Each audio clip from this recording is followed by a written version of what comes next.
Victoria City Council has mothballed a statue of John A. Macdonald as a conciliatory gesture toward Native peoples. John A. was his own Indian Affairs minister. He banned practices like the potlatch and built policies that led to residential schools, meant to take the Indian out of the child. You can see the point. So Ontario Premier Doug Ford says Ontario will take their John A. statue and add it to ones we already have. Back in 1969, Ontario gave a home to another disgraced statue, King Edward VII on a horse from Delhi. When India became independent, it got rid of symbols of Ontario power, and Ontario took that one too. It's still at Queen's Park.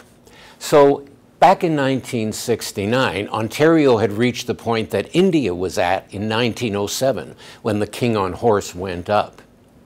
Today, in 2018, Doug Ford's Ontario has reached the point that the rest of Canada was at in 1967, when it celebrated at Expo with Canadian symbols like John A. instead of British monarchs. Is that progress? Montreal has a way better idea. They have a John A. statue they hate.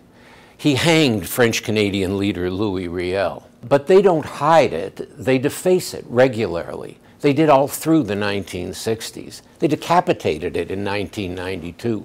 Last week, they covered it in red paint for the 4th time this year. The city keeps removing the paint, but not the statue. It's brilliant. They don't hide it, they humiliate it. It's a living monument to John A.'s flaws, and he has to live with it. For the Toronto Star, I'm Rick Salutin.